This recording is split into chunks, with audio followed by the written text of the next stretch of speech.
Mile High Minute in the motherfucking building. Look, I've been waiting for them to fuck with me, bro.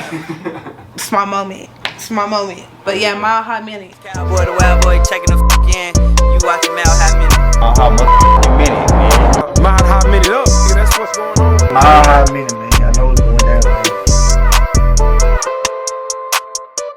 Damn, yo, Tell shout out them what it Mile is. High Minute, bro. Mile High Minute, man. Like I told y'all, man. Tap in.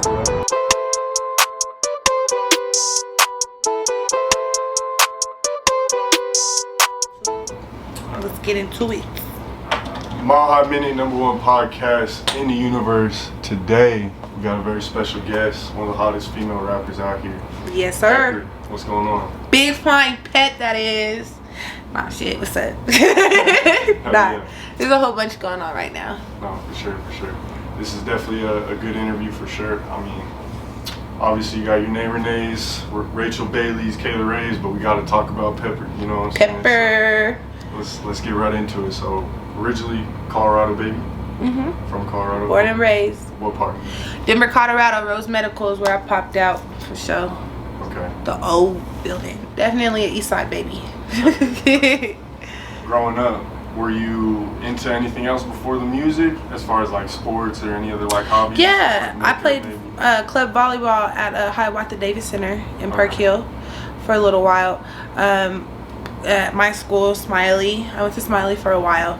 And then also my dad's a oil pastel painter. He used to do the Black Arts Festivals. He used to do Taste of Colorado growing up back in the 90s. You know, that shit was popping.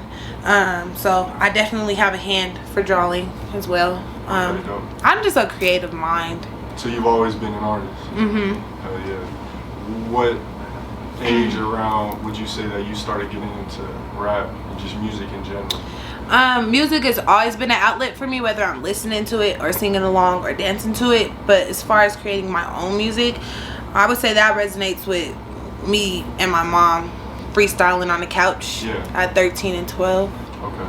Yeah. How'd you get into it with your mom? Like, my mom is she putting you on like different artists and stuff growing up, or? Yeah, when it came to music, yeah, when she put us on the shit she was listening to. My mom knew about Lil Wayne before anybody else knew about Lil Wayne. Okay. That's how. So she was on the Hot Boy with. Yeah. Okay. Yeah. But she was an MC herself. She could definitely spit right then and there, freestyle like it was nothing. So it was just her showing me something that she's seen in me. Yeah. That's dope. Okay, so were you freestyling then from a young age? Yeah. Getting into it. Yep. When did you start really taking it serious? Start hitting the studio? Start like writing down? Like really like, okay, I'm gonna actually do this. 3 years ago. About 3 years ago? Well, no, I lied. I would say about 5 years ago. I didn't take it seriously, but I tried it. I tried it out because I would post a lot of statuses. I tend to talk in rhymes. Like sometimes I'll just talk and that shit rhymes. So I've been noticing that the whole time, low-key. That's just me.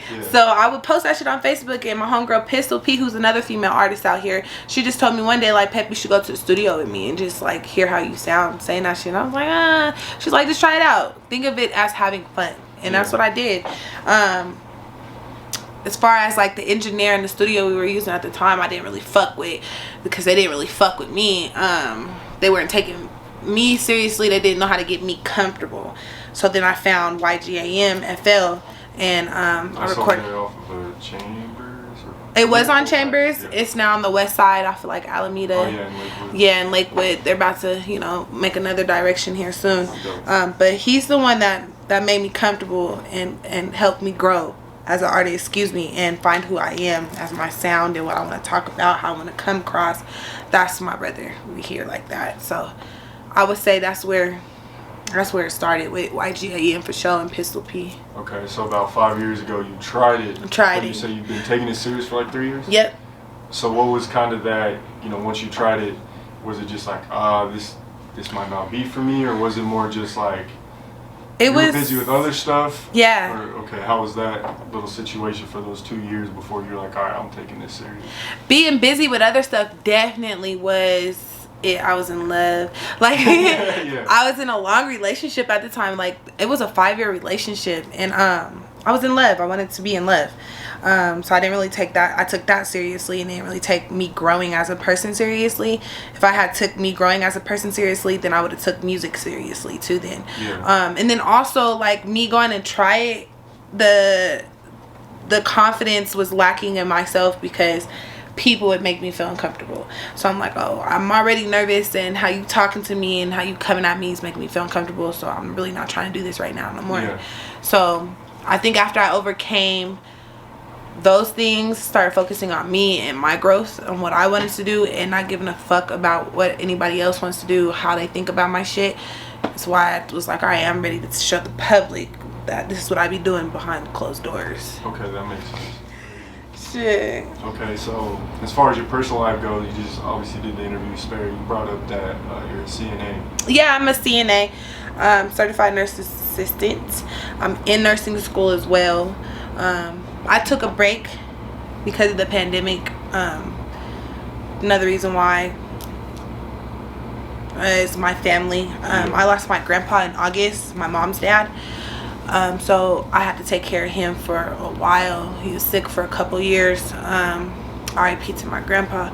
So yeah, it's on pause for now, and I just kind of gain focus in my music, because my music is gonna be what gets me that comes with it. I kind of realized that I don't really have to be a nurse to get what I want. Yeah. I just have to get the bag to get what I want, you know? Yeah. Because like I was telling you in the other conversation we were just having, I want to own a healthcare business of facilities, sort of. You know, buy a home, renovate the home, and put like 5 to 10 people in there, versus buying a big building and putting 100 people in there. You know, your staff's not overworked and your people are taken care of properly. So you're a businesswoman. Yeah, definitely an entrepreneur. Growing up, I always wanted to be an entrepreneur. That's real. Yeah. So. My grandma was an entrepreneur. My mom's mom. She owned so many businesses. Okay. Yeah. That's real. So do you was the CNA kind of like a dream growing up as well, or? No. Before I got my CNA license, I wanted to be a lawyer. Oh, okay. Yeah, because I like to argue. Yeah. It's too much. I like this guy. I wanted to argue with people. My dad. He's sorry. You got a real laugh out of me though. My ex-boyfriend used to say, I'm gonna take you to law school because you like to argue like all the time, for real. So I was like, all right, yeah, I think I'm gonna be a lawyer. But I went to Emily Griffith because I was bad. I didn't finish school. I dropped out of school and was like selling drugs and shit. So I went to Emily Griffith, and they're like, well, you can pick up a college course, concurrent enrollment is what they called it at the time, where you got like college credits for a class, and it was hair, healthcare. For me, these are my options. It was hair, healthcare, or culinary arts. And I like to cook, and I have a natural knack for like cosmetology. But healthcare told me you can always make money, and after that it was like you could be there for somebody who really needs help. And I've been doing healthcare since I got out of high school, and I've been in the healthcare business for 6 years now as a CNA. That's dope. Yeah. So you seem like an all-around artist. You brought up the culinary, you're drawing, making music. Yeah. I come from a family who are artists. My aunties can sing, they're songwriters. My grandma, she can cook. She's owned businesses as far as restaurants and home care. She used to have a home care when I was growing up. She knows how to sew, draw, do hair. She used to have a barbershop. My dad's an oil pastel painter, like I said, you know. So I just come from artistry, like people who are for real artists by their natural selves or went and learned it. So would you say that kind of helped you cultivate it definitely did. And develop? It definitely did, because I remember my dad pulling out big sheets of paper and putting them on the floor, and we just have days where we just draw on this big sheet of paper, or he's telling me I can help him with his paintings, or he's saying I could draw on the wall, when usually parents kick your ass for drawing on the wall. You know what I mean? My grandma, same thing with her. I remember cutting my hair at 4. Oh, like, my mom definitely always cooking, definitely showed me how to cook. One of my main dreams was getting the bag to get my mom a restaurant, because I knew she would succeed at that. Her filling your belly was like her giving you love. So it's really important for you to implant these skills you have into your kids. Oh, for sure. Just that big piece of paper with me and my dad is the reason why I can draw now, you know? Or me freestyling on the couch with my mom because we're just vibing out, having fun, is the reason why I can rap now, you know? Yeah, that's real. Or my grandma having that home care and watching my mom work for her mom is the reason why I want to help people and be in the health field. Okay, yeah, that's dope. So, all right, let's dive a little more into music now. Okay, so you come out taking it real serious about 3 years ago. Mm-hmm. What was the Colorado scene like then, at that point, when you first started taking it serious? Versus now, yeah. I wouldn't really know, because I really wasn't into like local artists. Yeah. I was more like, oh, yeah, at the time Kodak Black was popping, so I'm like, you know, I'm into Kodak Black, somebody who's not even here. Or what's his name, Sauce Walk. Oh, Sauce Walker. Yeah, he was definitely it then too. So local artists, I didn't really know them like that. If I seen them, it's because I worked at the William Street Cafe. Oh. So they knew me from the William Street Cafe, or I seen them there, or Cold Crush. You know, the booty wars at Cold Crush. I remember seeing people that I never fucked with then, but fucked with just like recently. Yeah. So at the time, it was more for me. It was more me coming out and me being like, okay, people that I know are gonna see me, and people that I don't know are gonna see me. But now I definitely have a family with these artists and these producers and these engineers and these podcast people, and they definitely know me. Some of them I'm close to, like this. Shout out Nay Renee, FL, Kalaya. Them is my name niggas. I'm gonna always shout them out. And then some people, you know, they see me, but they know who I am. What's up, Pep? Hey, how are you? You know, definitely has brightened my horizon, and it continues to. Yeah, like you said earlier, there's new artists coming out here every day. Yeah, I'm diving more into like the art exhibits now, like Black Girl Magic by Charlie Billings, I think that's her name. She's a young black woman photographer. She has a whole exhibit. It's called Black Girl Magic. Yeah. So like the song, that's dope. Yeah, it's hard. I'm going there Sunday. She's having some Day Simone sing there. So she's another person I need. Yeah, you do. She's dope. I've worked with her at the William Street Cafe too. So, you know, it's all about connection. Yeah. Honestly, all these people have been around me, but I didn't know them because I didn't let people know I was an artist. Right. Yeah. Okay. I want to talk about the William Street Cafe a little bit because me and Sperry have been talking about Colorado staples in the food. Yeah, that's a staple for sure. Yeah, the William Street Cafe. Needed to bring that one up to you. Let's get it. No, for sure. Yeah. You got your Chubbies and like Chiba and all that. But Welton Street Cafe, like that's like your soul food. You know what I'm saying? You go on Welton Street, like that's the spot for sure. Yeah, Welton Street Cafe. I've been working there since I was 13. Of course, they've been around before I was even thought about. My mom went to school with Miss Mona's kids. Is she the owner? Yeah, Miss Mona. Miss Mona is the owner. She's from the Virgin Islands. She went to New York and then she came to Colorado, and she built herself here. She literally started from making plates for people and selling plates, and now she got a business for her kids, which her two twins, Fatima and Fatima, run now. Miss Mona is definitely like a second mom to me. She definitely saved my life multiple times just because of that job. That's real. I would probably not be here physically if it wasn't for her.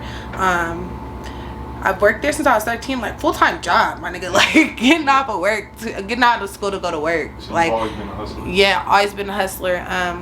If I wasn't there, I would have probably been on the street selling crack. But that's just real shit. It's definitely good food. Been around for 40 years plus, I would say. About 40 years, 30 years plus. Yeah, because I'm 26. Yeah. So if they've been here longer than me, then yeah. And they were just on a Coca-Cola commercial. Yeah, and then they were also on Guys from Food Network. Oh, yeah. They were, huh? That's dope. I was in that little thing, too. But, yeah, I definitely know how to make everything on that menu. I will not give you the secret. Don't ask. And I just know it's always home. If I ever need something, I could go to Miss Mona. I could go to her and her family. Love them. I should have asked this earlier, but where did the name Pepper come from? Now we're talking about food. I'm getting reminded. Pepper. Pepper comes from my family. My great grandmother named me Pepper. I have many nicknames. Momo, because my real name is Simone. So Moni, Momo, Moski, Pepper, Condoleezza, Pepperoni, P, all that. Like, Okay. I'm probably the one that has the most nicknames in my family. It started with my family, and then once I hopped up off the porch, my mom was looking for me, so all you would hear is Pepper.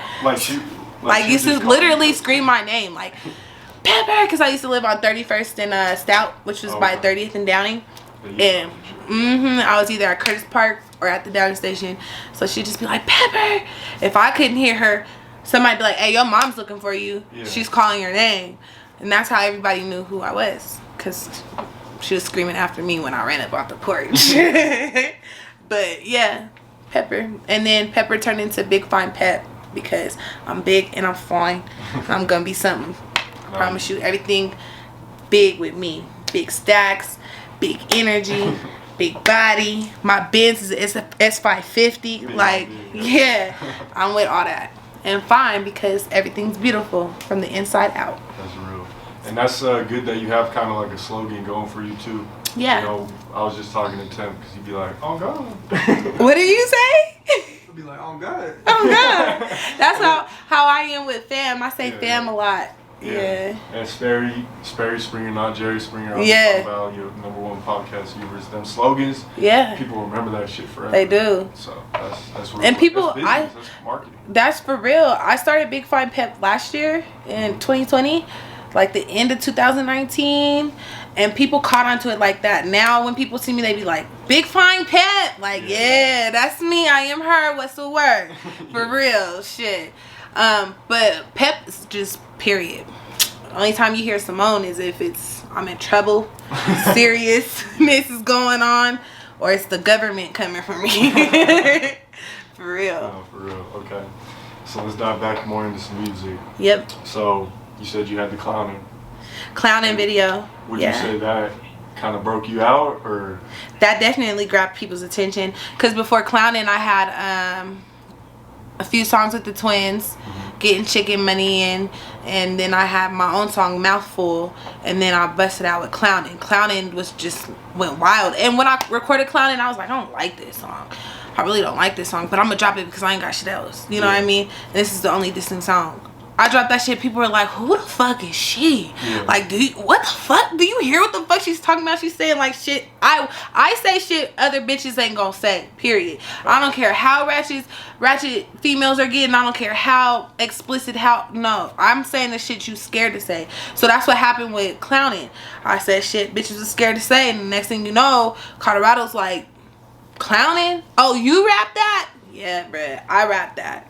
And it was off a real situation too, so that's the best thing about it. And it took me about a week to write it too, and I was just focused because my nigga FL had left to Atlanta with some of the bros, and I was just like, when he comes back, I'm gonna have a song done. And that was the song. Next thing you know, people are like, I love that song. I wrote my big afro in it. My creativity behind it was dope. It was like some psycho sick ass clowns. Like, I had people's faces painted, I had balloons, had the bat, had the checker little, you know, I was just with the shit. And everybody was just, you know, in their own little vibes, so they was drinking or smoking or whatever the fuck they was doing. But yeah, it was a vibe for sure. And I'm glad you brought that up, because it seems like with your videos, you're not just like, oh yeah, pull up here and let's shoot. You're more like, you're thinking about it. You have the creative process behind it. Like you said, you got Johnny J, you know, one of the hottest videographers out here shooting it. Most of them, if not all of them, correct? Yeah, most of my videos are with Johnny J visuals, because he can always capture what I'm envisioning. And he never gets weird. I have Clowning is with CC Visions. And then them is the only two niggas I really have. Yeah. Okay. Shot my videos. I just like to have creativity. Like when I go record and I listen to my song as it's being mixed and mastered, I can think of the whole video right then and there. I know what I'm gonna do, I know how I'm gonna do it, and then I start looking for the places. I start looking for the people that are gonna allow me to shine. I start looking for the people who are gonna come support me. You know what I mean? And try to put it all together. I say this all the time. If I just had the big bag behind me, you would really see what I could do. Period. Thanks. For real. But yeah, no, it's important. You know what I'm saying? A lot of people just pull up your shoe. I guess it's easier depending on what kind of visual you're going for. But I mean, like you said, if you got real life stories behind it and you're really trying to, you know, get your emotions out through music and stuff like that, then you got to come with some creative, directing, creative shit. Like my recent video, scripts on the Big Fine Pep page, YouTube page. It's shot at the Selfie Museum. And my whole little get up outfit, green hair and a little striped white. I'm pretty much the female version of Beetlejuice, the pretty version. Okay. And I have a little China. Oh yeah. Yeah, I have her in there, and she goes with the lyrics because I keep a bad bitch with me. And you know, I just vibed out there and I just put things together. And like I said, when I work with another creative mind, that shit comes out right. You got to be wanting to work with people. You got to want to be creative, and don't block yourself. If you feel like you want to try something, do that shit. That's just exercising your skill. Yeah, you know, if you have an idea, run with that shit. Don't let nobody suppress your idea either.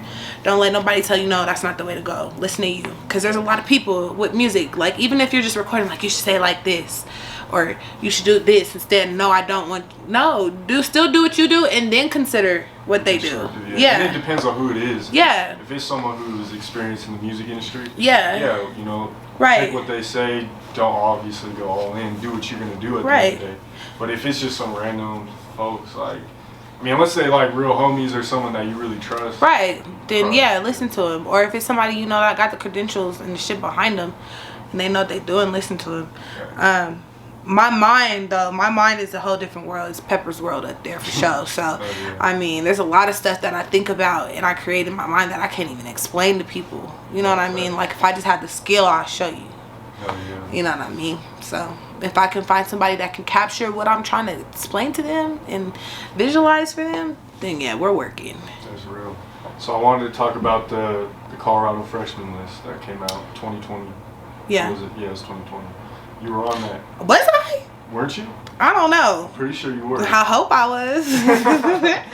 Shit, I'll be surprised if I was. What did you want to talk about with that list? Like, how does it feel being on a list like that? Yeah, and what are your opinions on them? You know what I'm saying? To be recognized.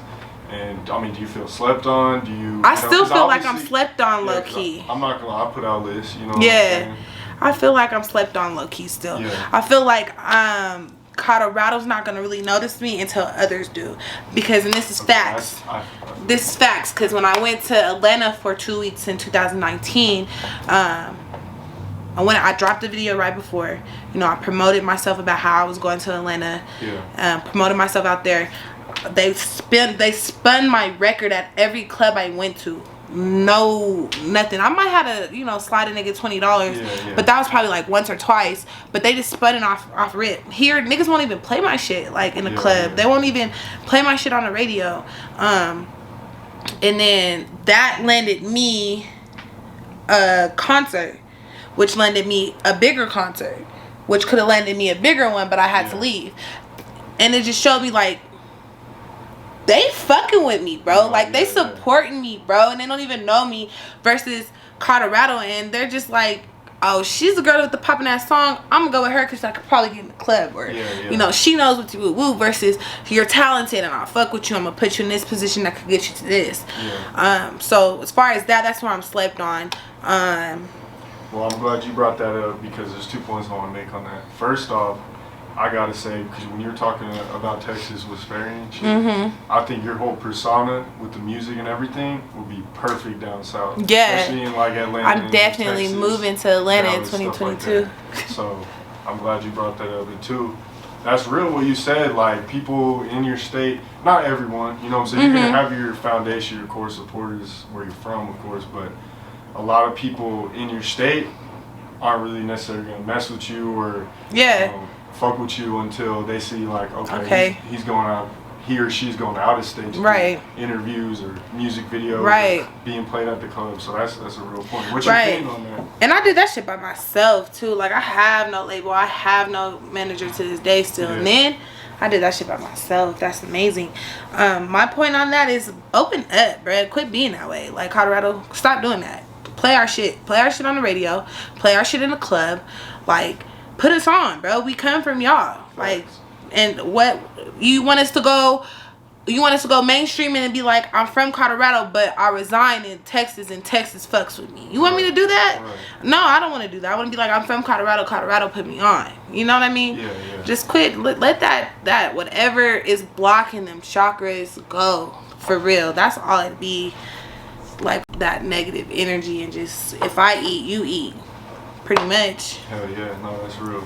Two more things on that. Do you feel like, one, Colorado is starting to open up a little more compared to when you first started? As far as, you know, more media platforms, you know, radio playing a little more music. And I heard they actually got a new radio station playing. Yeah, that 104 point. Yeah, I don't know the point. They are opening up because they see how hard we're working. They see, like, okay, there's more people out here more interested in the music. There's the younger generation. People younger than me popping, you know what I mean? So I'm happy about that. I think it's just the pandemic holding us back, because they see what we're doing, and like I said, which is a plus when it comes to this. Colorado likes to chase a clout and jump on the bandwagon. So if it wasn't for the pandemic, people would be jumping on board. You know, that's the plus part about it. So don't take it all the way away. Yeah. That's real. Okay. Second, would you rather stay independent? And say you start getting some real money off this independent shit, would you rather stay independent, or no, I'm signing to Sony, or I'm signing to, you know, a major platform? As far as the money, business, and like that part of it, yeah. But I think I want to be one of those artists that were signed to a label, a major label, for a while, and then eventually drifted away, got their own masters, and started doing their own shit. Just because with that comes with growth, comes to teachers and lessons to be taught, and you have to want to work with people and be put in positions like that in order to grow and become that person. So I want to be both. Put me in a label, and then I'll make my own shit later. Okay. Excuse me, I'll become more independent then.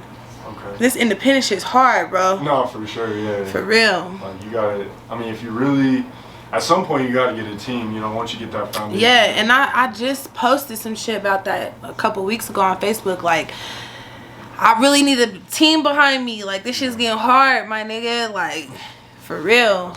And when I first started, I was like, I could do this shit by myself. I'm a beast.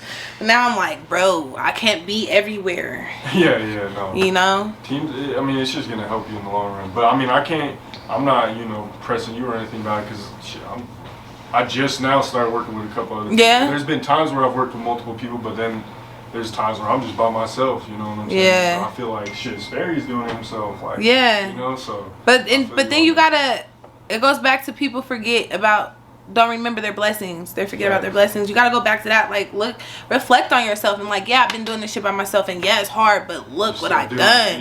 You know what I mean? Look where I'm at. Like, I'm still doing it too, you know? So as long as you remember that, that's what I keep telling myself right now, because right now I'm really feeling that this shit's hard, bro. Shit. The part for me when it comes to that is it kind of distracts me from being the artist. If I could just be the artist, then I could just blossom. You know what I mean? But when I have to be the artist, the manager, bruh, that shit get hard. Okay. Who do you look up into in the industry now, as far as like female rappers? Within this moment in time? Yeah. Right now, who are you listening to? Who do you look up to? Bia. That's my bitch. Bia, I really want to do some shit with her. Okay. She's like not being noticed as far as like Mulatto and Megan and Cardi and City Girls. She's like probably underneath them, but watch that bitch, she's gonna go up. She's gonna go up for sure. She's one I listen to majority. I listen to Megan, I listen to Cardi, I listen to City Girls, but Bia, that's who I really am resonating with right now. What are the pros and cons of being a female rapper? Because from my perspective, it seems like now's a good time for y'all. You know what I'm saying? There's a lot It of is. popping rappers, but I'm sure From mainstream to underground. Yeah, but I'm sure there's a lot of pros and cons with that. So, what's your opinion on that? The pros is the pros can be the cons, like like, you know what I mean. I think with this with how the world is now, with take women seriously, like, you know, that thing it has a lot to do with it. The pros are, I don't want to be that girl. I don't want to be that girl that's like, oh, I'm fine. You know what I mean? And use that, but at times that's what it is. And then, but then at times it's like, that's not what it is. And I don't appreciate that. And then the cons are showing these younger women and women now that you can do this. Like, there isn't, just because you're a woman, you can't do it. Right. You know what I mean? Or my position is not just sitting in this house cooking food and taking care of kids. I can actually be a business owner. I can actually use what I have to make money. I think it's just another generation evolving with the woman and what the woman is. We all come from the women. You know what I mean? Really? It just makes me think about when women couldn't vote. You know, it's just another way of that happening. There's pros and cons to everything. You have to have yin and yang in life. Really? Okay. Yeah. What do you think about, the female artists in Colorado? I definitely like them. I definitely love y'all. Y'all bitches know I love y'all. I just feel like y'all should get along, okay, and leave me from up out the mix when you don't. But anyways, y'all should get along for sure, and then we could definitely ride this wave. You want to know what I envision? This is what I want. I just want to do like female DJ Simone. You know what I mean? And cypher, female cypher. Just hard. Start dropping female ciphers with different groups, categories, age groups, or styles of music or something. Just start this wave of just feminism, of women just like taking over. Real. From down to photography to designer to clothing, like somehow tie all that shit together, connecting. I want to make a mixtape where it's just nothing but all female artists on it. But y'all gotta get along. Y'all gotta come together, bruh, in order to start this wave, because I have so many ideas behind it. I do. But y'all are dope. Keep doing it. I know it's hard. I know how this can be. I'm a woman, so just keep doing it. I see y'all. I see all y'all. Who do you want to work with in Colorado? Everybody. Any specific names? I want to work with songwriters right now. I don't know too many songwriters. And we were talking about, Colorado artists you want to work with. Colorado artists I want to work with. I want to work with everybody. I'm learning new aspects of myself, different sounds and different, what's the correct word? Genres within myself. Okay. So if you are a songwriter or artist that is excellent at that specific genre, I want to work with you. I'm just like telling everybody, reach out. I respond. Just don't play with my time. You play with my time, I'm not gonna even respond to you again, because my time is precious. Okay, dream collabs. Ooh. Bia. Draco. Okay. All Black.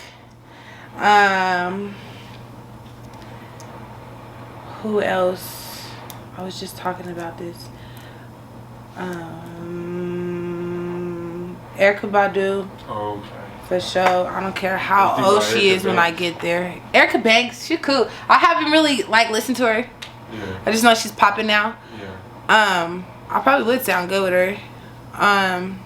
That's my mainstream. Nicki Minaj for sure. I'll fuck with Cardi too, because she's a vibe, just her personality. Yeah, I want to fuck with Diddy, Timberland for sure. Timberland's the first off top, the first. Fergalicious. Hey, my body stay vicious. I like Fergie. Locally, I wanna fuck with the females. Like I said, I wanna do a female wave. So anybody who wants to fuck with the P. I've already started working with Nay, Lonnie, Oh, don't take that out. Nay Renee. Already You started. sounded like her too. Right? Nay Renee, Kalaya and Irie, K Dada, and Pistol. So I'm just trying to work with everybody, honestly. Hell yeah. Alright, bet. So, where can people find you on Instagram, Twitter, social media? Social medias. Instagram, Pepper Ann Bish. Pepper Annie _Bish. Snapchat, Pepper without the R at the end, Annie _Bish. Facebook, Charlie Martin and Pepper Ann. I don't do Twitter because I don't like talking about people and all that dumb shit. That's about it. That's all I really be on. Okay. And then YouTube, Big Fine Pep. Hell yeah. Can I get a shout out from Mile High Minute one time? Mile High Minute in the motherfucking building. Look, I've been waiting for them to fuck with me, bro. It's my moment. It's my moment. But yeah, Mile High Minute. That's love. I appreciate And it. this fine young man here. Hell yeah. Appreciate it. You're welcome. Make sure y'all hit that like button, comment down below who you want to see next it. on the Mile High Minute. Hit that subscribe button, hit that bell button to stay notified when all the latest news drop. Shit, this has been the Mile High Minute, legendary ass interview. Make sure y'all go follow Pepper on everything, all streaming platforms. Yes. Mile High Minute, #1 podcast in the universe. We out. We out.